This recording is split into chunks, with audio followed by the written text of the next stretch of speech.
गुणरयणभूषणोदयं जीवस्य परुवणं ओचम। जय बोलो सिद्धांत चक्रवर्ती नेमिचंद्र आचार्य की जय। बोलो परम पूज्य चारित्र चक्रवर्ती समाधि सम्राट आचार्य शांति सागर जी महाराज। जय बोलो प्रातः स्मरणीय गुरुदेव समंत भद्रमणि महाराज की जय। बोलो परम पूज्य आचार्य प्रवेक्षार सुंदर सागर जी महाराज। जय बोलो परम पूज्य मम दीक्षा गुरु वात्सल सिंधु आचार्य सुयस सागर जी महाराज की जय।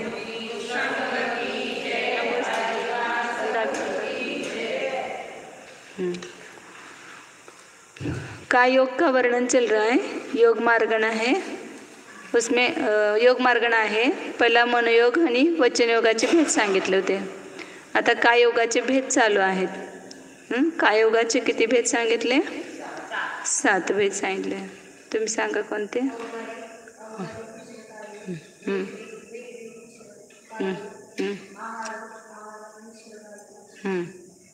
आणि कर्मण काय योग। हां, तर आहारक काय योग आपण काल पाहिला होता। आहारक शरीर, पहिल्यांदा आहारक शरीराचं वर्णन केलं की आहारक शरीर कुणाला उत्पन्न होत आहे, कशासाठी, त्याचा काळ, त्याचं वर्ण वगैरे सांगितलं। एक एक बघूया आपण। आहारक शरीराचा स्वामी कोण आहे, कुणाला आहारक शरीर उत्पन्न होत आहे? सगळ्यांनी उत्तर द्यायचं नाही, एकानेच उत्तर द्यायचं। सांगा प्रियंका। हां, तुम्ही मध्ये बोल नका। काल खुलासा केला होता आपण। हां, प्रमत्त संयत असं म्हणायचं। प्रमत्त संयत मुनी आहारक शरीराचा स्वामी कोण आहे? प्रमत्त संयत म्हणजे 6वंच गुणस्थान झालं, 7वं नाही। 6व्याच गुणस्थानवरती मुनींना आहारक शरीर उत्पन्न होतं। आणि बंध 7व्या आणि 8व्यामध्ये होतं, त्यांना आहारक शरीर उत्पन्न होत नाही। बंध म्हणजे ते कर्माचा बंध। आहारक शरीर नाम कर्माचा बंध 7व्या आणि 8व्या गुणस्थानात होतो, परंतु उदय 6व्या प्रमत्त संयत गुणस्थानावरती मुनींनाच होतो। आहारक शरीराचं हे सांगितलं, कुठं उत्पत्ती स्थान, कुठून उत्पन्न होतो, एकेकाने सांगायचं, सगळ्यांना म्हणून सांगायचं नाही। राष्ट्र काके हां, उत्तमांग त्याचं शिरछिद्र, त्याला दशमद्वार म्हणतात। 9 द्वार आहेत हे खालचे आपल्या, आणि ते दशमद्वार आहे, तिथून उत्पन्न होते। त्याची उंची किती असते आहारक शरीराची? 1 हात प्रमाण। हां, त्याचं वर्ण कोणता आहे दीपाली भाभी? वर्ण कोणता असतो त्याचा? शुक्ल धवल, शुभ्र, पांढरं। त्याचं स्थिती किती आहे, त्याचा काळ आहारक शरीराचा? सांग। अंतर्मुहूर्त, जगण्य पण अंतर्मुहूर्त, छोटा कमीत कमी काळ राहिला तरी अंतर्मुहूर्त। एक समयात झाला आणि लगेच नष्ट झाला असं होणार नाही। आहारक शरीराचा काळ किती असणार? अंतर्मुहूर्ताने उत्कृष्ट पण परंतु जगण्यापेक्षा उत्कृष्टाचा काळ संख्यातपट। म्हणजे हा 10 समय असेल तर तो 100 समय, असं उदाहरण एक सांगितलं। तर अंतर्मुहूर्तच, परंतु तो कसा लावायचा? संख्यातपट अंतर्मुहूर्त। अंतर्मुहूर्तामध्ये असंख्यात असत नाही, म्हणजे एक अंतर्मुहूर्तापेक्षा दुसरा अंतर्मुहूर्त, एक अंतर्मुहूर्त से दूसरा अंतर्मुहूर्त, असंख्यात गुना हो सकता है क्या? बड़ा भी हुआ तो संख्यात गुना ही होगा। एक आवली, उसमें एक समय मिलाए तो अंतर्मुहूर्त चालू हो गया, और 48 मिनट में एक समय कम तक क्या हो गया? अंतर्मुहूर्त। तो उस अंतर्मुहूर्त में अवलिया कितनी होगी? संख्यात ही होगी, म्हणून संख्यात गुणाच, किती पण मोठा असला तरी संख्यात पट येणार अंतर्मुहूर्त। आवली गुणिले आवली केलं तर तो असंख्यात वर्ष होतील त्याच्यामध्ये। प्रतरावली में असंख्यात वर्ष हो जाएंगे। असंख्यात आवली झालं की तिथं तो मोठा असंख्यात काळ जाणार। आता पुढं काय सांगितलं होतं? आहारक शरीराचं स्वरूप सांगितलं, कसं आहे आहारक शरीर? सजल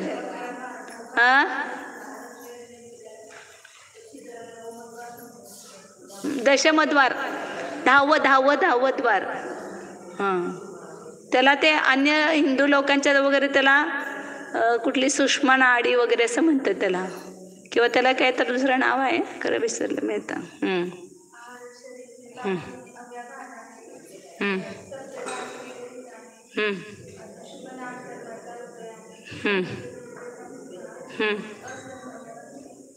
म्हणजे सवर्ण रहित आहे. आणि शुभ आहे, शुभ सांगितले की बरोबर आहे. प्रयोजन काय सांगितलं, कशासाठी निघतं ते आहारक शरीर? सांगा. 3 कारण सांगितले, 3 प्रयोजन सांगितले. तपकल्याणिकाधिकामध्ये तिथं सहभागी होण्यासाठी आणि चैत्याची वंदना करण्यासाठी. तो ते कारण सांगायचं. केवलीद्वयाचा अभाव असणं आणि असंयमाची बहुलता, ह्या कारणामुळे ते निघतंय. म्हणजे असंयम जास्त होतोय ते दूर होण्यासाठी, आणि 2 केवलींचा अभाव असेल तर निघतंय. आणि कशासाठी निघते तर हे 3 प्रयोजन म्हणायचं याला. आता पुढे आहारक मिश्र काय योग सांगताय. 240 गाथा नंबर आहे. आहारय उत्तम विजानमिस्सं तु अपरिपुण्यं तं ज्योतेन संपयोगो आहारय मिस्सो आहारय मिस्सो क्यों क्या है?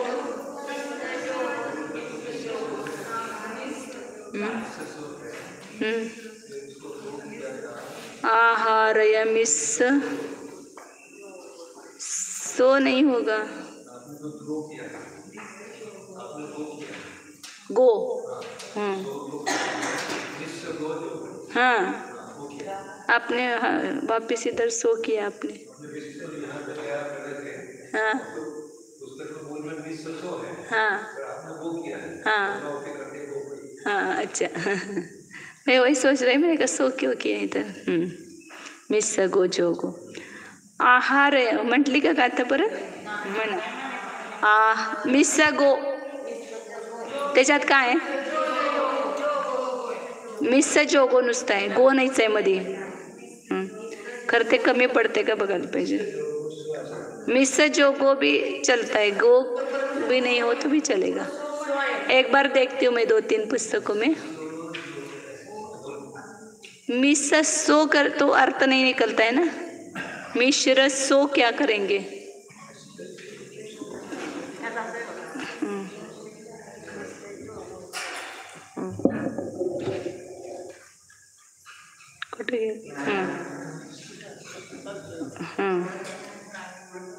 मिस्स जोगो सो ऐसा है, ऐसा किया है. मिस्स जोगो सो आगे किया है इसमें. सो तेन संपयोगो आहारय मिस्स जोगो सो. उनके रतनचंद जी केस में देखना पड़ेगा एक बार कौन सा क्या किया है. मिस्स जोगो सो सो किया तो वहाँ पर मतलब अलग करना पड़ेगा उसको. तो वह आहारक मिश्र योग है, ऐसा वह आहारक मिश्र योग है. मिस्स जोगो सो उसको पेंसिल से करके रखो, फिर मैं दोनों पुस्तक में देखती हूँ क्या है. आहारय उत्तम विजानमिस्सं तु अपरिपुण्यं तं सोतेन संपयोगो.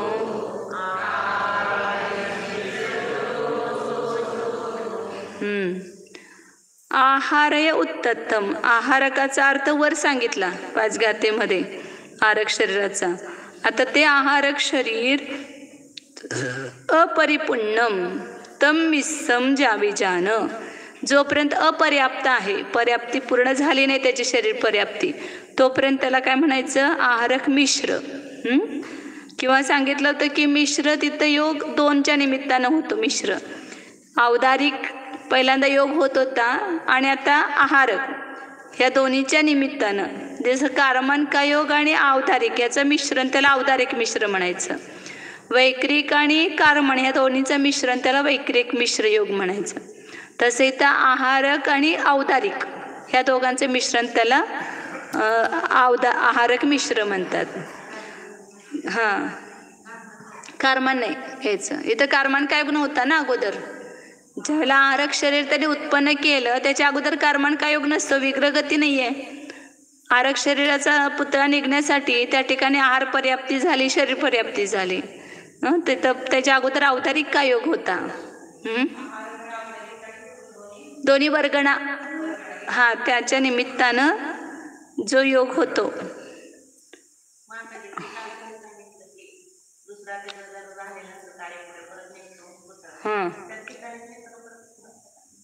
हां, तिथूनच त्या आहारक्षरातूनच आहारक्षर निघते, पुन्हा या लागत नाही, पण तिथूनच ते दुसरा निघतो पुतळा. तर काय सांगितलं, आणि हा अर्थ एक कोणी करतात किंवा मिश्राचा अर्थ अपर्याप्त शरीर घ्यायचं सर. जोपर्यंत शरीर अपर्याप्त आहे तोपर्यंत त्याला मिश्र अशी संज्ञा आहे. आणि सो तेन संपजोगो, त्या आहारक मिश्राच्या द्वारे जो योग होतो, आहारक मिश्र शरीराच्या द्वारे, तो आहारक मिश्र काय योग आहे. कधी होणार हा, ज्यावेळेला आहारक पुतळा निघतो त्याच्या सुरुवातीला शरीर पर्याप्ती पूर्ण होईपर्यंत आहारक मिश्र काय योग असतो, आणि तोपर्यंत त्याला मरण येत नाही. त्याच्यानंतर मग आहारक काय योग झाल्यानंतर एका समयामध्ये सुद्धा मरण होऊ शकतं त्याचं. पूर्वी त्याने आयु बांधलेली असेल तर त्या ठिकाणी मरण येऊ शकते. आता पुढं सांगते, आहारक मिश्र काय योग झाला. आता कारमान काय योग राहिला शेवटचं.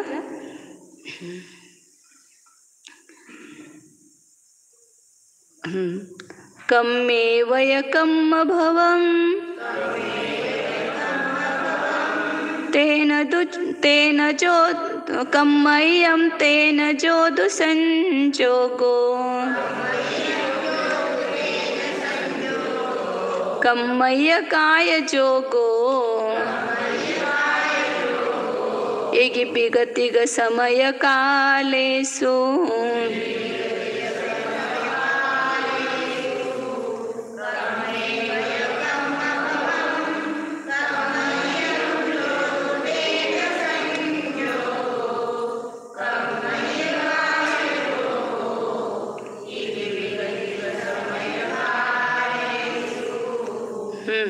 कारमण कशाला म्हणायचं तर कम्म एव कारमण, कर्मालाच कारमण शरीर म्हटलेलं आहे.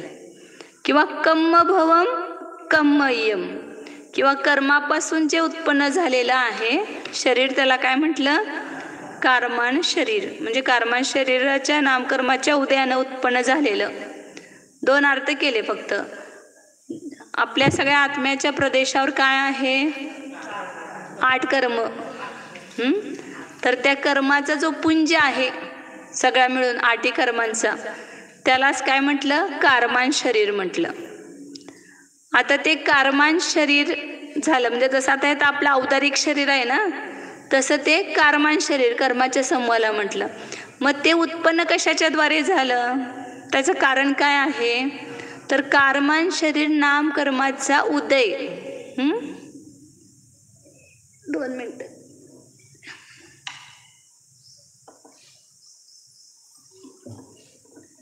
एक कारमन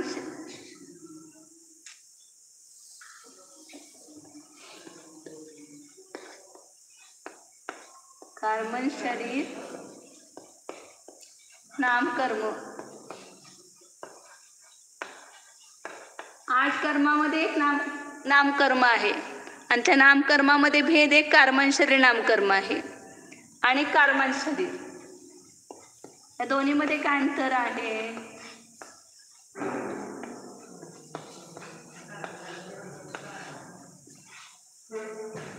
कारमन शरीर नामकर्म आणि कारमन शरीर, तर त्या 8 कर्मामध्ये एक प्रकृती आहे. 8 कर्मामध्ये पण नामकर्मामध्ये एक उत्तर प्रकृती कोणती आहे, कारमन शरीर नामकर्म. ह्याचा उदय हा काय आहे? कारण आहे. आणि त्याच्याद्वारे जे प्रत्येक समयाला जीव कर्मांवर्गणा ग्रहण करून त्याचं 8 कर्मरूपानं किंवा 7 कर्मरूपानं परिणमन होतं, तर ते काय आहे? कार्मान शरीर आहे. मग ते कार्मान शरीर बनण्यासाठी ह्या कार्मान शरीर नामकर्माचा उदय काय आहे? कारण आहे. तर त्या कार्मान शरीरामध्येच हे गर्भित आहे. कोण? कार्मान शरीर नामकर्म. परंतु तो सगळ्या कर्मांचा समूह म्हणजे तो नाही आहे. त्या कर्माच्या समूहामध्ये एक प्रकृती आहे. कोणतं? नामकर्माची. कोणते? कार्मान शरीर नामकर्म. आणि त्याचा उदय असतात जसा औदारिक शरीर नामकर्म आणि औदारिक शरीर. तर त्या नामकर्मामध्ये 5 शरीर नामकर्म आहेत. त्यातलं एक औदारिक शरीर नामकर्म प्रकृती झाली, ती कर्मामधला भेद झाला आणि त्याच्या उदयानं आपल्याला हे औदारिक शरीर प्राप्त झालं. तर त्या औदारिक शरीर नामकर्माचं हे कार्य झालं, औदारिक शरीर. तसं कार्मान शरीर नामकर्म एक काय झालं? कारण, एक प्रकृती. आणि त्याचा उदय 13व्या गुणस्थानापर्यंत आहेच त्याचा उदय. तर त्याच्या उदयानं प्रत्येक समयाला जीव काय करतो? कार्मान वर्गणा ग्रहण करून कार्मान शरीर तयार करतो म्हणजे ते सगळं ऑटोमॅटिक होतंय. मनाची भाषा ती असते फक्त. म्हणून कार्मान शरीर नामकर्म काय आहे? कारण आहे. आणि कार्मान शरीर काय आहे? कार्य आहे.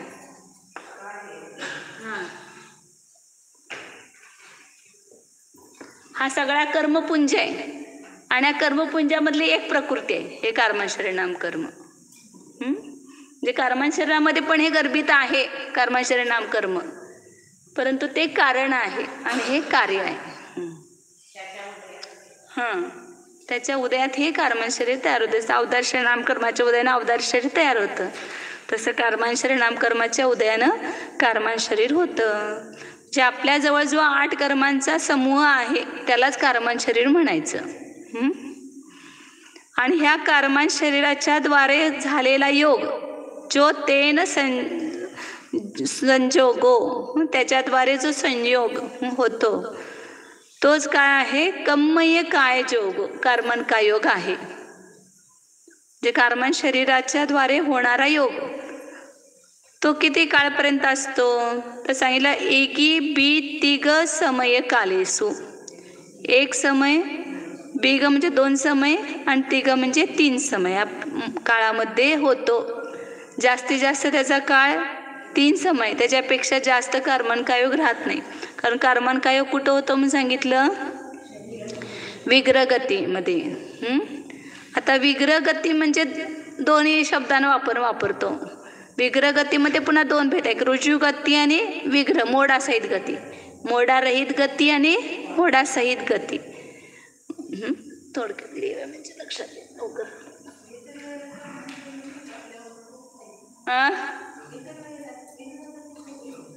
कार्मन शरीर असते की त्याच्या निमित्ताने योग होत नाही, त्याच्यासाठी योग होत नाही. इथं कसं दुसरे शरीरच नाही आहेत विग्रहगतीमध्ये, म्हणून फक्त केवळ त्याच्यासाठीच मन नाही, वचन नाही आणि अन्य शरीर पण नाही, फक्त कार्मान शरीर म्हणजे त्याच्या शरीर आहे, पण तो त्याच्या निमित्ताने योग नाही. मग कार्मान शरीरासाठीच योग होतो म्हणून त्याला कार्मान का योग म्हटलं.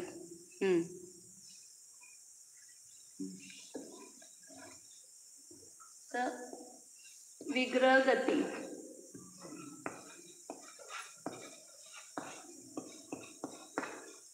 ह्या विग्रहगतीमध्ये कार्मन का योग असतो. पहिल्यांदा काय लक्षात ठेवायचं? विग्रहगतीमध्ये कार्मन का योग असतो. मग त्या विग्रहगतीमध्ये, विग्रहगती कशाला म्हणायचं? मागं पण एकदा आलं होतं, आता पण पुन्हा. शरीर धारण करण्या, विग्रह शब्दाचे 3 अर्थ आहेत तिथं. विग्रह म्हणजे आहे शरीर, विग्रह म्हणजे आहे व्याघात. विग्रहाचा अर्थ आहे मोडा म्हणजे कुटिलता.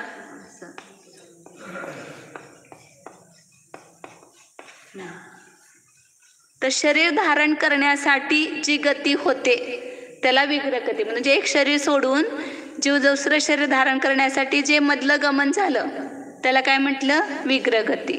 पहिला अर्थ झाला. दुसरा विग्रहगतीचा अर्थ काय होतो? व्याघात. व्याघात म्हणजे जिथं पुद्गल वर्गणांना ग्रहण करण्यासाठी व्याघात होतो. शरीरासाठी पुद्गल वर्गणा ग्रहण करत नाही, फक्त तिथं कारमान वर्गणा ग्रहण होतात, परंतु औदारिक वैक्रिक शरीरासाठी वर्गणा ग्रहण होतात का? नाही. म्हणून पुद्गल वर्ग म्हणजे म्हणून तिथं अनारक म्हटलं ना त्याला, जीवाला काय म्हटलं तिथं? अनारक. म्हणून पुद्गल वर्गणाला ग्रहण करण्याला जेथे व्याघात आहे त्याला काय म्हणायचं? विग्रह गती. आणि तिसरं सांगितलं मोडा सहित गती. हे कुटील म्हणजे ही मोडा सहित गती, त्याला म्हटलेला आहे विग्रह गती. एक मोडा, दोन मोडा, तीन मोडा, असे मोडा सहित जी गती आहे त्याला विग्रह गती म्हणतात. तर एका गतीतून दुसऱ्या गतीमध्ये गमन करत असताना 4 प्रकारची गती होते, म्हणजे ज्याचं गमन 4 प्रकाराने होतंय. एक सरळ गमन करतो, म्हणजे जर त्याचं उत्पत्ती स्थान जिथं तो मरण पावला तिथून सरळ असेल समजा, खाली वर, तर कसं जाणार? तो मोडा घेणारच नाही, इथून इथंच जाणार डायरेक्ट. मग तिथं मोडा घ्यावा लागत नाही, त्याला म्हटलेलं आहे रुजू गती, किंवा त्याचं नाव आहे इशू गती. इशू म्हणजे काय? बाण. धनुष्यबाण सोडला की तो कुठं मोडा न घेता काय करतो? सरळ गमन करतो बाण. पण असं बाण मारतात त्यावेळेला तो कसं बाण गमन करतो? सरळ गमन करतो, हे घेत नाही, मोडा घेत नाही. म्हणून त्याचं नाव काय? पहिलं मोडा सहित गती, त्याला विग्रह गती म्हटलं. मग इशू गतीमध्ये मोडा नाही. पहिली गती कोणती सांगितली? इशू गती. म्हणजे बाण जसं सरळ जातो तसं इशू म्हणजे बाण अर्थ होतो. तर त्याच्यासारखं जे गमन त्याला म्हटले इशू गती, म्हणजे मोडारहित गती आहे. त्याला एक समय पण तो विग्रह गतीमध्ये नसतो, म्हणजे तिथं पोचायपर्यंत एक समय लागतो, बस एवढंच. ते शरीर धारण करायसाठी एक समय लागतो. म्हणजे कुठं उत्पन्न होणार आहे तसं, वर जाणार असेल वर सरळ, खाली जाणार असेल खाली सरळ, इकडं तिरप इथं जायचं असेल तर इकडं सरळ, इकडं जाणार असेल तर इकडे सरळ. 6 दिशानं गमन करतो ना जीव, 4 दिशा आणि वर आणि खाली असं 6 दिशेला गमन होतं ज्याला शरीर धारण करण्यासाठी जातो त्यावेळेला. कुठं उत्पन्न होणार आहे ज्यापेक्षा न होणार तिथं. तर ती इशू गती सांगितली पहिला. तर ह्याच्यामध्ये कारमान कायोग होत नाही, कारण काय? सरळ हे शरीर सोडलं की ते शरीर धारणच करतो तो. त्यामुळे नंतर आता इथं दुसरी हे जे मोडा सहित गती 3 सांगितल्या. पहिली सांगितली पाणी मुक्ता गती.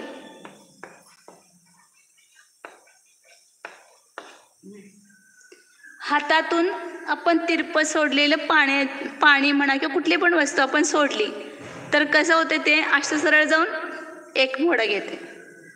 हातातून आपण कोणती पण असं ही सुद्धा टाकली समजा वस्तू, तर ती कशी होते?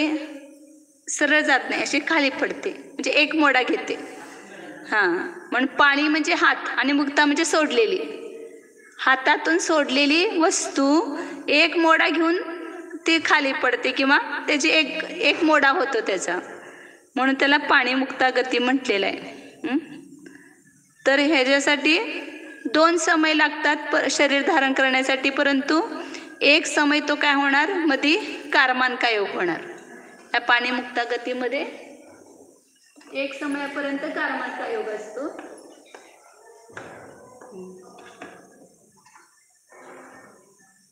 तिसरी गती सांगितली लांगलिका गती.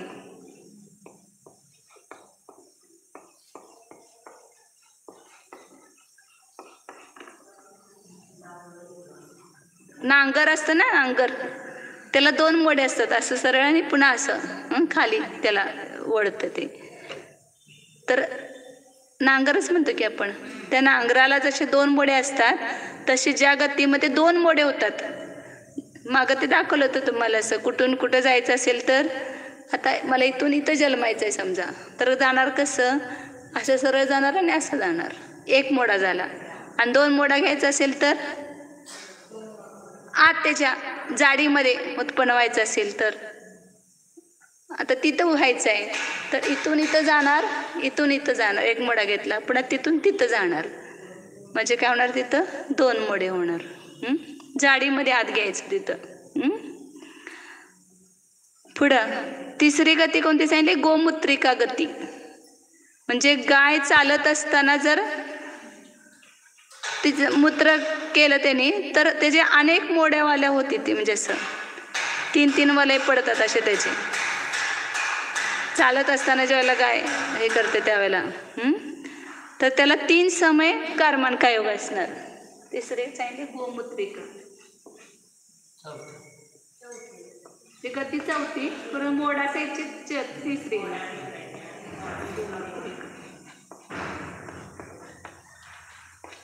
मग या लांगलिका गतीमध्ये 2 समय कारमान काय योग असणार आणि गोमूत्रिका गतीमध्ये 3 समय कारमान योग. म्हणजे त्याला शरीर धारण करण्यासाठी किती वेळ काळ लागणार, तर 4 समय लागणार. म्हणजे 4थ्या समयात तो शरीर धारण करणार. हा लांगलिकावाला 3ऱ्या समयात शरीर धारण करणार आणि हा पाणीमुक्तावाला 2ऱ्या समयात आणि इशुगतीवाला 1ल्या समयातच शरीर धारण करणार. तर अशा प्रकारे हे कारमानका योग 1 समय किंवा 2 समय किंवा 3 समयपर्यंत होतो.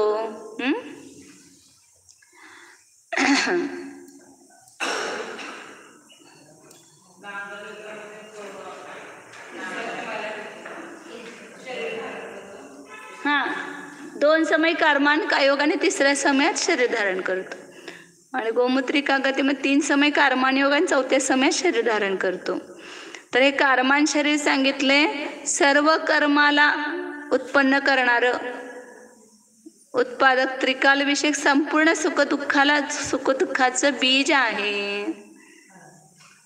आपलं दुःख कुणामुळे आहे हेच लक्षात येत नाही आपल्याला. आपल्या विरुद्ध कोण वागतात त्यांच्यामुळेच मी दुःखी असं वाटते. परंतु आपल्या आत्म्यामध्ये, आपल्या आत्म्याच्या वर हे जे कर्म परमाणू बसलेले आहेत ह्याचा उदय सुरू आहे. त्यामुळे ते व्यक्ती आपल्या विरुद्ध का वागते, तर आपल्या त्या कर्माचा उदय असल्यामुळे त्या व्यक्तीचं वागणं त्याला निमित्त होतंय आणि मग आपण काय होतो, दुःखी होतो. परंतु त्यालाच दोष देतो, आपल्या कर्माला कधी दोष देत नाही. किंवा जे कर्माचा उदय आहे त्यामुळे तो त्याला निमित्त बनतोय, परंतु आम्ही निमित्ताला दोष देतो आणि आपल्या दोषाला, आपल्या अपराधाला दोष देत नाही. म्हणजे कर्मच वास्तविक दुःखाचं कारण आहे. तर आता सगळे योग संपले आता सांगून आपले. हां हां, म्हणजे कर्मच कारण आहे ना त्याला. औदैहिक भाव जे आहेत त्याला निमित्त कोण होत आहे, कर्म आहे ना. 8 कर्म जोपर्यंत आहेत तोपर्यंत त्या कर्माचा उदय आहे आणि त्या कर्माच्या उदयामुळंच दुःखी. उदयमुळं म्हणजे उदयामध्ये जो हा भाव करतो जीव म्हणा, तसं दोन्ही पण सांगितलं. नो कर्म हे द्रव्य कर्म आणि भाव कर्म हे दोन्ही दुःखाला कारण आहेत. आता हे 7 योग सांगितले. तर औदारिक का योग कुणाला असतो म्हणून सांगितलं. हां, परंतु इथे शब्द काय लावायचा, पर्याप्त. पर्याप्त मनुष्य आणि तिर्यंच त्यांना औदारिक कायोग असतो, कारण अपर्याप्त अवस्थेत असत नाही. आणि औदारिक मिश्र कायोग कुणाला असतो, अपर्याप्त मनुष्य आणि तिर्यंच. आणि 13व्या गुणस्थानामध्ये तिथं सांगायचं राहिलं तुम्हाला, मागं पण एकदा दाखवलं होतं की 13व्या गुणस्थानामध्ये ज्याला समुद्घात क्रिया होते,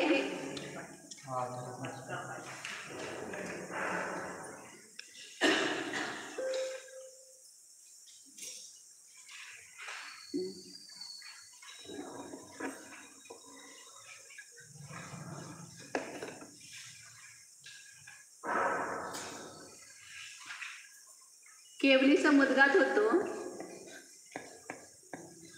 समुद्घात म्हणजे पण आपला झालं होतं मागं, मूळ शरीराला न सोडता आत्मप्रदेश बाहेर पडतात. तर त्यावेळेला केवली समुद्घात होतो. त्यावेळेला 13व्या गुणस्थानामध्ये 4 तिथं त्याच्या अवस्था होतात. पहिला दंड, त्याच्यानंतर कपाट, प्रतर आणि लोकपुरण.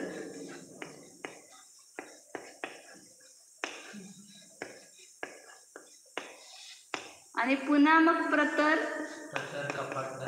पुन्हा कपाट रूप होतं आणि पुन्हा दंड. असा 7 समय केवली समुद्घात होतो आणि मग मूळ शरीरात प्रवेश करतो. तर ह्या वेळेला योग त्यांचा कोणता असतो? तर ज्याला दंड समुद्घात होतो त्यावेळेला त्यांचा औदारिक काय योग असतो? थोडक्यात लिहिते मी, औदा लिहिते नुसतं. आणि कपाट समुद्घात होतो त्यावेळेला औदारिक मिश्र काय योग असतो? आणि प्रतर, लोकपुराण आणि प्रतर या 3 समयामध्ये कार्मन काय योग असतो?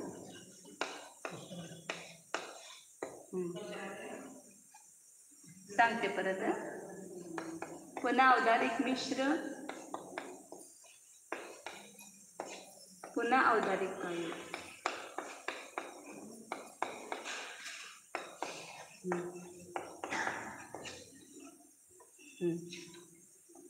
तर ज्यावेळेला केवली समुद्घात करतात त्याला काय होतं? त्यांच्या आत्म्याचे प्रदेश दंडाकार खांबाप्रमाणे असे गोलाकार रूपामध्ये पूर्ण 14 राजू, काही कमी 14 राजू असे लांब होतात पूर्ण लोकाकाशाच्या वरचा आणि खालचे काही वातवलय सोडून ते पसरतात. त्याला म्हणतात दंड समुद्घात. तर त्याला त्यांचा कोणता योग असतो? औदारिक काय योग. त्याच्यानंतर पुन्हा असे पसरतात आत्मप्रदेश, जसे ज्या पूर्व किंवा उत्तर दिशेला असेल त्याच्या दोन्ही बाजूला असे आडवे पसरणार. पहिला उभे पसरले आणि तेवढ्याच उभ्याच्या ह्याच्यानंच जेवढी जाडी असेल त्या शरीराची त्याला अनुसरूनच असे आडवे पसरणार. मग तो जो आकार होतो लांबी आणि रुंदी कमी आहे आणि लांबी जास्त आहे. मग कपाटाचा आकार असा असतो ना, लांब जास्त असतो आणि लांब जास्त असतो आणि रुंदी कमी असते आणि त्याची जाडी कमी असते कपाटाची.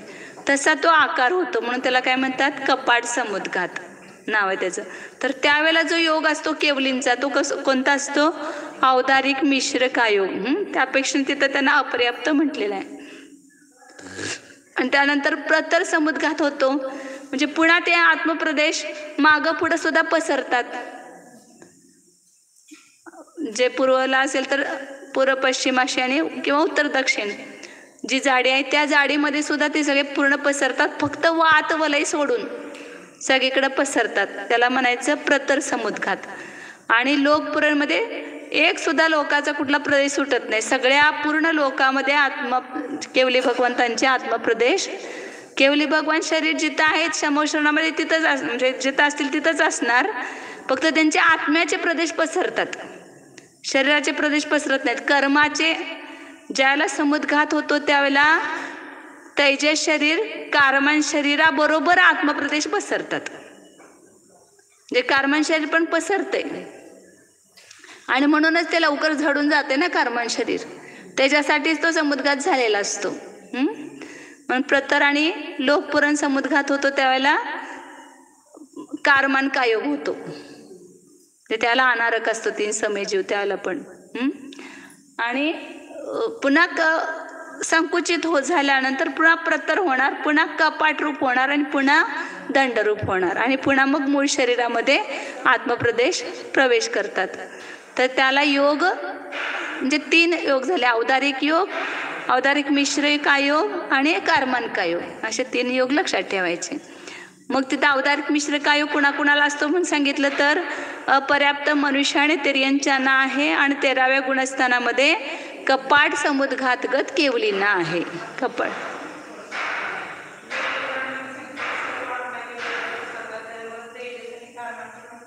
सगळ्याच कुठल्या पण समुद्घातामध्ये उत्तर शरीर सहित असं म्हटलेलं असते.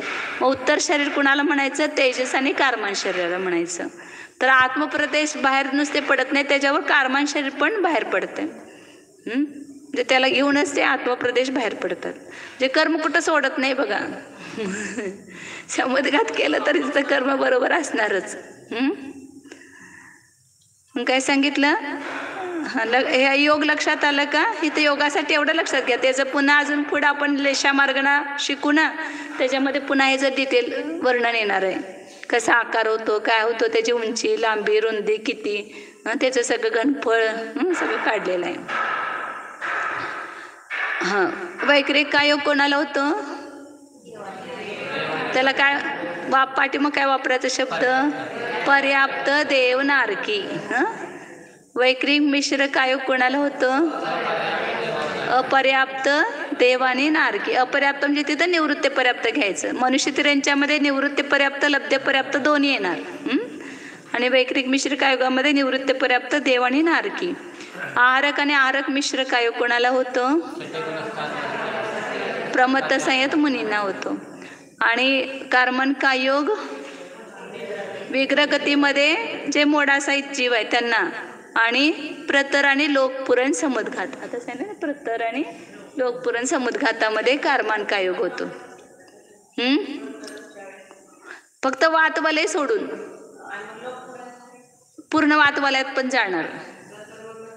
दोन मध्ये एवढाच फरक आहे. प्रतरमध्ये वातवलय सोडून सगळ्या लोकांमध्ये पसरतात आणि लोकपुरमध्ये ते वातवलयामध्ये पण जातात आत्मप्रदेश. हां, पर्याप्त पर्याप्त बादर वायू काय आणि तेजस काय. परंतु त्यांना तिथं दोन मत आहेत. म्हणजे काही वेळा तिथं औदारिक कायोगच घटवतात आणि ते विक्रियेच्या अपेक्षेनं त्याला वैक्रिक कायोग पण काही ठिकाणी म्हटलेलं आहे. म्हणजे बादर तिचं हे तर पण आम्ही ते हे दिलेलं आहे संदर्भ दौलामधला, की वैक्रिक कायोगाचा एक समय काळ कसा घेतला तर त्याच्या अपेक्षेनं, विक्रियेच्या अपेक्षेनं घेतलेला आहे तो. वैक्रिक शरीर नामकर्माच्या उदीरणात जगण्याने एक समय आहे. कारण का तिऱ्यांच्या मनुष्याला जी उत्तर शरीराची विक्रिया करतो त्याला दुसऱ्या समयात तो मृत्यूला प्राप्त झाला की त्याचा वैक्रिक कायोगाचा एकच समय घटित होतो. म्हणून उपचारानं म्हणायचं त्याला वैक्रिक कायोग. कुणाला? विक्रियानं युक्त जे मनुष्य तिऱ्यांच्या आहेत किंवा बादर तेजस काय कारण त्याला पण तिऱ्यांचेच म्हणणार आपण. जे एकेंद्र जीव पण तिऱ्यांच्यामध्ये येतात ना. तर जे विक्रियेला प्राप्त झालेले तिऱ्यांचे आहेत आणि मनुष्य आहेत त्यांचा जो योग आहे त्याला उपचारानं वैक्रिक कायोग म्हटले. वैक्रिक शरीर नामकर्माचा उदय नाही तिथं, औदारिक शरीर आहे.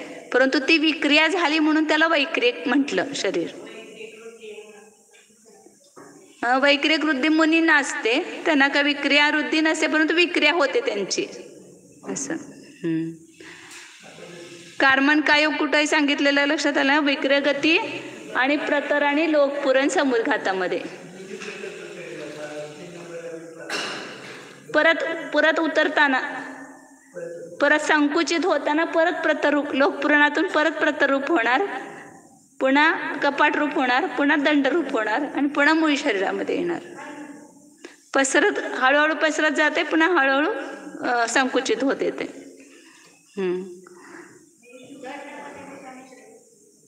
दंडामध्ये पूर्ण योग असतो, तिथं मिश्रण असतं. तिथं अवधार पडले तरी पण औदारिक काय योग सांगितलं तिथं. पुढं हा नाही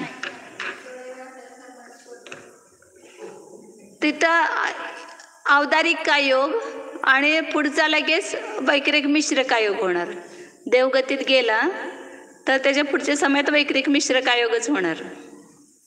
मध्ये एक समय नाही त्याला. शेवटचा समय मनुष्य गतीचा आणि पुढचा समय तो देवगतीतल्या वैक्रिक वर्गणा त्याने वैक्रिक शरीरासाठी आहार वर्गणा ग्रहण केला लगेच, म्हणून एक समय नाही त्याला.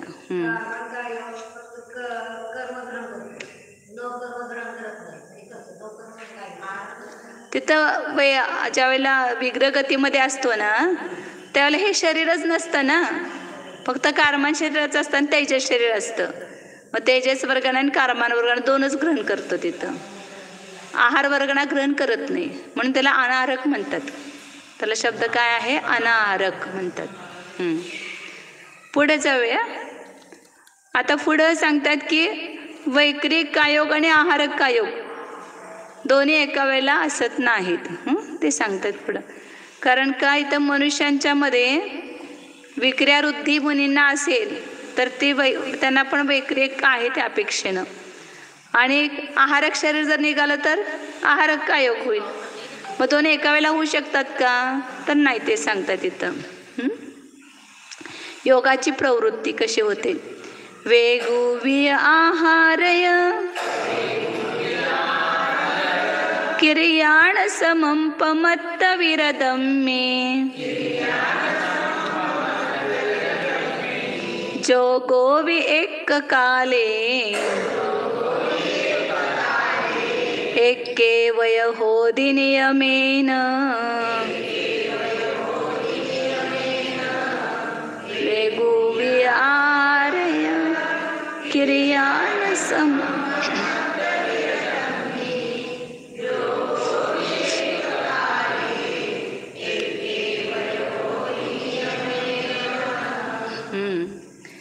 वेगुवीय आहारय क्रिया, वैक्रिकाची क्रिया आणि योगाची क्रिया आणि आहारक योगाची क्रिया ह्या दोन्ही न समम, समम म्हणजे एका वेळी, एका वेळेला संभवत नाही. कुठं पमत्त विरदम्मी, जे 6व्या गुणस्थांवरती मुनी आहेत तर अनेक वृत्तीपैकी एक विक्रिया वृत्ती आहे आणि आहारक वृत्ती पण आहे. तर एका मुनीनं दोन्ही पण वृत्ती असू शकतात एका वेळेला. त्यांना वैक्रिक वृत्ती पण असू शकते आणि आहारक वृत्ती पण आहे. परंतु त्याची जी प्रवृत्ती आहे, क्रिया आहे, ती एका वेळेला होणार नाही. आता समजा त्या मुनिराजाने विक्रिया केली असेल, जसं विष्णुकुमार मुनीने विक्रिया केली तर त्यांचा हात लांब झाला, त्यांचे पाय लांब झाले, त्यांचं हे झालं ना. मग त्याला ती एक विक्रिया वृत्तीच होणार आणि विक्रिया वृत्तीच्या जीच क्रिया होणार त्याला ते आहारक शरीर उत्पन्न करू शकत नाही. आणि जर आहारक शरीर उत्पन्न केलेलं असेल तर त्याला ते विक्रिया वृत्तीच्या द्वारे ते विक्रिया करत नाहीत. जे एकाला आहारक शरीर निघेल नाही तर एकाला विक्रिया होईल, दोन्हीपैकी एकच होणार.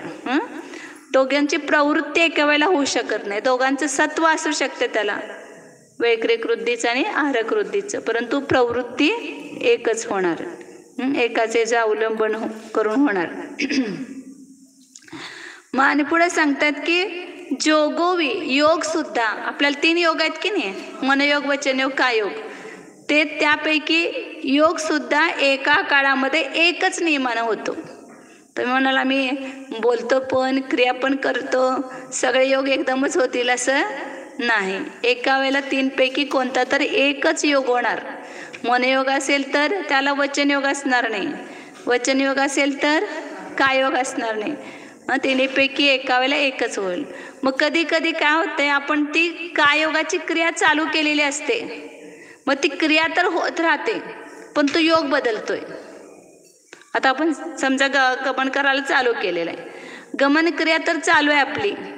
सुरुवातीला कायोग झाला, परंतु नंतर लगेच काय झालं, आपण विचार करण्यासाठी प्रयत्न केला तर तिथं लगेच काय झाला, मनयोग. किंवा वचन बोलण्यासाठी प्रयत्न केला तर तिथं काय झाला, वचनयोग. म्हणजे तो योग बदलतोय परंतु क्रिया चालू राहणार गमन करण्याची. तर ती क्रिया मग कशी चालू राहते, तसं पूर्व संस्कारवश.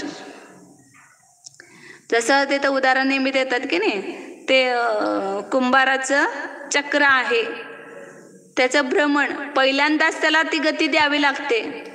मग एकदा गती दिल्यानंतर ते किती काळपर्यंत फिरत राहते. दहेगावला बघितलं मी ते चक्र ते फिरत होतं किती. एकदा तो त्याला सुरुवातीला हे करतो फिरवण्याचे संस्कार, मग त्यानंतर संस्कारवश ते आपोआप फिरत राहते किती काळ, पण कितीतरी गाडगे होईपर्यंत ते फिरतच राहते चक्र. 5, 6, 7, 8 गाडगे तयार करतोय तो त्याच्यामध्ये. तर तसं इथं पहिल्यांदा आम्ही जे क्रिया करण्यासाठी प्रयत्न केला त्याचे संस्कार झाले, त्याच्या निमित्तानं पुढची क्रिया चालू राहते, परंतु तिथं योग मात्र बदलतो, बदलू शकतो.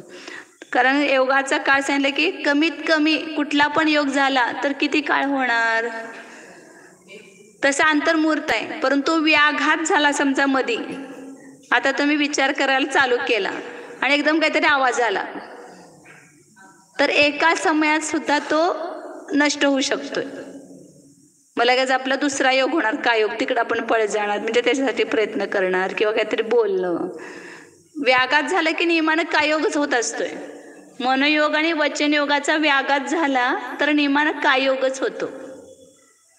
म्हणून काय योगाचा व्याघात होत नाही, परंतु मनयोग आणि वचनयोगाचा कारण काय योगाचा व्याघात झाला तर होणार काय योगच, तिथं दुसरा योग होणार नाही. म्हणून काय सांगितलं की ह्या योगांचा जगन्य काळ एक समय आहे. कशाच्या अपेक्षेनं, मरणाच्या अपेक्षेनं किंवा व्याघाताच्या अपेक्षेनं, दोन अपेक्षेनं. आता समजा कुठला तरी योग चालू झाला आणि मरण आलं त्या जीवाला, मनयोग चालू केला आणि मृत्यू झाला त्याच्या एका समयातच, मग तो योग बदलणारच. कारण का विग्रगतीमध्ये मनयोग असतो का नाही, किंवा अपर्याप्त अवस्था असेल पुढची तर तिथं पण मिश्र काय योग असणार, तिथं मनयोग असणार नाही. म्हणून तिथं मरणाच्या अपेक्षेनं एक समय किंवा व्याघाताच्या अपेक्षेनं एक समय. कशाचा, योगाचा काळ, कुठल्या पण योगाचा काळ. जगन्य काळ एक समय आणि उत्कृष्ट काळ अंतर्मुहूर्त. अंतर्मुहूर्तापेक्षा कुठला योग जास्त काळ राहू शकत नाही.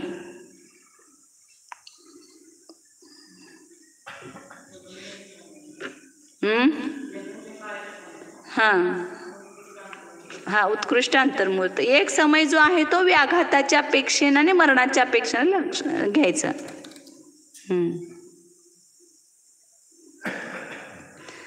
तिन्ही योगाची क्रिया एका वेळेला होऊ शकते, परंतु तीन योग एका वेळेला होऊ शकत नाहीत. क्रिया जी होते ते सांगितले संस्कारवश होते.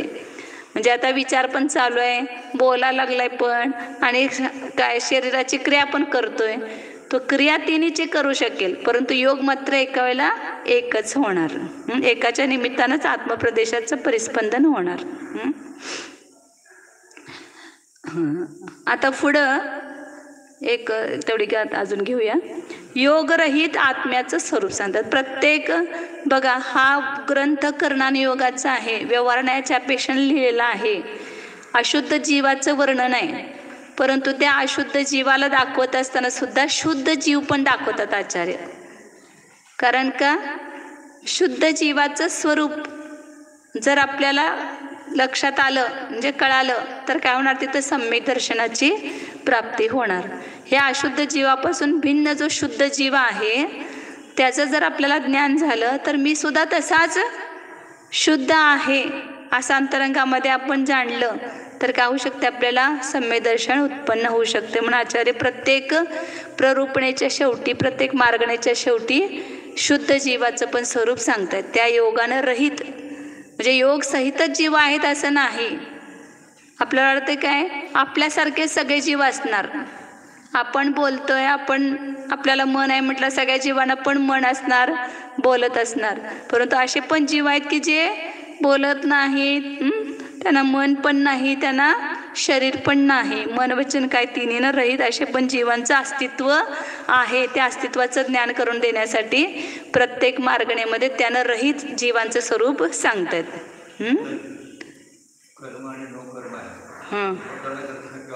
आपलं अजून एक राहिली का, आता अजून पुढे येणार आहे काय, पुढच्या ह्याच्यात आहे कर्म नो कर्माचा विभाग सांगणार आहेत 244 गाथेमध्ये. मग ते पुढे आता सगळं कर्म नो कर्माचं विस्तारण वर्णन येणार आहे. आता जे सिम न संती जोगा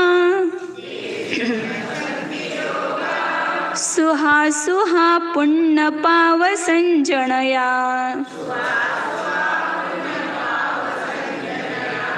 ते होंती अजोगी जिना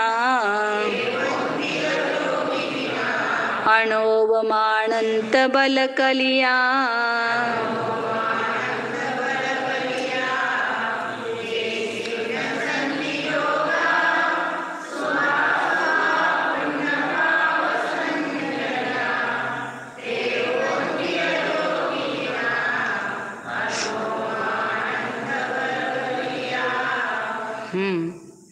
बघा, जेसिम न संती युजोगा सुहा सुहा पुण्य पाव संजनया. ज्यांच्या ठिकाणी पुण्य आणि पापाला उत्पन्न करणारे शुभ आणि अशुभ योग नाहीत, आपल्या ठिकाणी सगळे कर्म ग्रहण करण्याचं कारण कोण आहे? योग आहे. मग योग जो आहे तो सुखाला कारण आहे की दुःखाला कारण आहे? दुःखालाच कारण आहे, संसारालाच कारण आहे ना. कारण योगामुळं आपण कर्म नो कर्म ग्रहण करतो आणि कर्म नो कर्मामुळे संसार आहे सगळा. मग सगळ्या संसाराचं कारण दोन सांगितलं, योग आणि कषाय. बंधाचे कारण कोण आहेत? योग आणि कषाय आहेत. मग त्या योगामध्ये दोन प्रकार केले पुन्हा, मनयोग, वचनयोग, कायोग केले. आणि परिणामाच्या अपेक्षेनं जे परिणाम करतो आणि ज्या परिणामपूर्वक तो योग झाला त्या योगाला सुद्धा शुभ आणि अशुभ हे नाव येतं. शुभ उपयोग असेल या जीवाचा आणि त्यासहित समजा मन वचन कायची क्रिया असेल तर त्याला काय म्हणणार? शुभ. मग शुभ उपयोगाच्या द्वारे कशी क्रिया करणार मनाची? विचार कसा करणार? चांगला प्रशस्त विचार, भगवंतांच्या स्वरूपाचं चिंतन, शास्त्राच्या तत्वाचं चिंतन ज्या मनामध्ये होत असेल तर तो मन कसं आहे? शुभ मन. आणि ज्या वचनाच्या द्वारे शुभ क्रिया आपण शुभ वचन बोलतो, भगवंतांची स्तुती, पूजा, स्वाध्याय इत्यादी, हे सगळे वचन कसे आहेत? सत्य वचन बोलणं, हे काय शुभ वचन योग आहे. आणि शुभ काय योग? जीवदया पाळणं, कुशील सेवन न करणं, जे ब्रह्मचर्याचं सेवन करणं, परिग्रहाधिकाला ग्रहण न करणं, हे सगळं काय आहे? शुभ काय योग आहे. तर हे त्याच म्हणजे बघा, योग एकतर बंधाला कारण आहे, परंतु त्यामध्ये सुद्धा आपण ह्या संसार अवस्थेमध्ये निदान अशुभ योगाचा त्याग करून शुभ योग पहिल्यांदा करायला पाहिजे. तर त्याच्याद्वारे काय होणार? थोडं संसार अवस्थेमध्ये तर थोडं सुखी राहणार. नाहीतर मग सगळ्या पाप प्रकृतींचाच बंध झाला तर काय होणार? दुःखी जास्तच होणार ना. म्हणून काय सांगितलं? शुभ आणि अशुभ योग पुण्य आणि पापाला उत्पन्न करणारे आहेत. शुभ योगामुळं पुण्य प्रकृतींचा बंध होतो आणि अशुभ योगामुळं पाप प्रकृतींचा, ज्याच्यामध्ये अघाती कर्मामध्ये पुण्य आणि पाप असे दोन भेद आहेत. घाती कर्म तर सगळे पापरूपच आहेत आणि त्याचा बंध शुभ योग असताना पण होतोय आणि अशुभ योग असताना पण होतोय.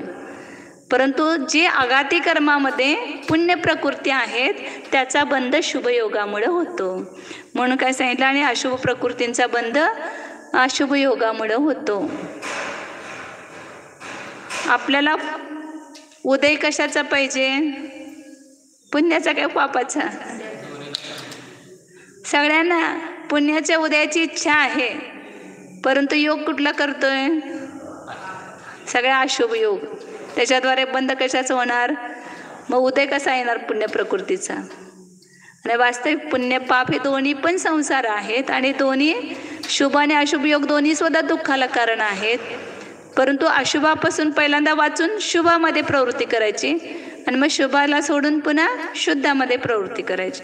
म्हणजे काय सांगताय? जे असे जीव आहेत की त्यांना शुभयोग पण नाही आणि अशुभ योग पण नाही. कोण आहे ते? योगरहित जीव. 14 गुणस्थानावरती अयोग केवली आणि सिद्ध. आता सिद्धालयामध्ये आहेत, कोणता योग करतात? त्यांना मन पण नाही, वचन पण नाही आणि काय पण नाही. त्याच्याद्वारे त्यांचा आणि आत्मप्रदेश सगळे स्थिर आहेत. आता त्यांचे परिस्पंद रहित झालेले आहेत. निष्क्रियत्व शक्ती सांगितलं ना तिथं. कर्मबंध व्यपगम व्यंजित, त्या आत्मप्रदेश नैष्पंद्य रूप. आत्मप्रदेश कसे होतात? निस्पंद म्हणजे स्पंदरहित होतात. जे अचल आहेत त्यांचे आत्मप्रदेश, त्याच्याद्वारे योग होत नाही. म्हणून त्यांना काय म्हटलं? अयोगी जिना. त्यांना अयोगी जिनं म्हटलेलं आहे. म्हणून 14 गुणस्थानाचं पण नाव काय ठेवलं? अयोग केवली. योगरहित आहेत म्हणून. आणि सिद्ध सुद्धा योगरहित आहेत म्हणून ते सुद्धा अयोगी जिनच आहेत. कसे? मग योगाचा अभाव झाल्यावर त्यांना ते शक्तिरहित झाले का? निर्बल झाले का? उलट त्यांची शक्ती अनंतपट वाढली आत्म्याची. योगामुळे उलट आपल्या आत्म्याची शक्ती काय होते? कमी होते. सगळे बाहेरच्या क्रियेमध्ये जाते ती शक्ती आत्म्याची. आणि जर योगरहित झाला तर ती आत्मशक्ती कुठं लागते? आपल्या स्वभावामध्ये. म्हणून झाले अनोवम अनंत बलकलिया. अनुपम अनंत बलानं सहित झाले. म्हणजे त्यांचं बल उलट काय झालं? अनंतपट वाढलं.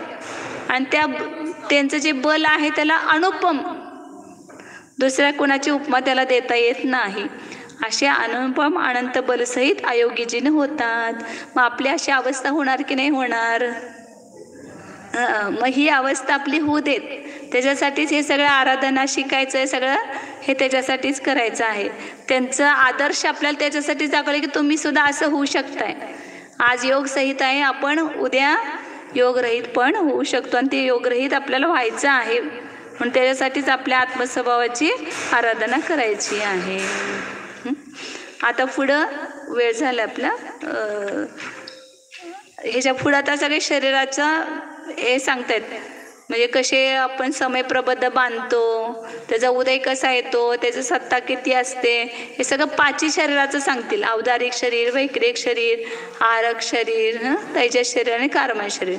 ह्या सगळ्या शरीरांचं कशी रचना होते, किती परमाणू येतात, किती सत्तेमध्ये राहतात, कितीचा उदय येतो, हे सगळं त्याचं डिटेल माहिती येणार आहे. उद्या बघू आपण.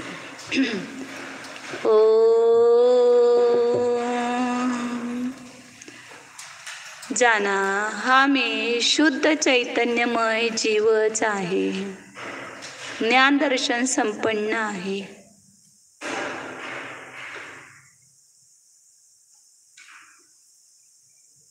स्वतःला जाणा हा मी योग रहित आहे.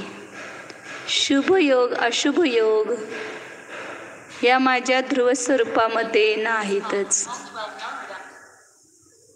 योग हा औपाधिक भाव आहे, कर्मोदयजनित भाव आहे. मी त्यापासून भिन्न निरुपाधी स्वरूप आहे. आपल्या स्वभावाला जाणा. योग हा विभाव आहे आणि मी विभाव रहित स्वस्वभावाने संपन्न आहे.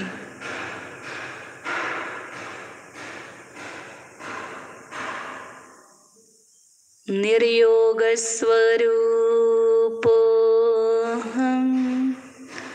ज्ञानानंद स्वरूपोऽहं एकत्व विभक्त स्वरूपोऽहं निर्मम स्वरूपोऽहं अखंडित प्रताप स्वातंत्र्य लक्षण प्रभुत्व शक्ती संपन्न स्वरूपोऽहं अनुपम अनंत बल सहित स्वरूपोऽहं अयोगी स्वरूपोऽहं शुद्धोऽहं एकोऽहं ध्रुवोऽहं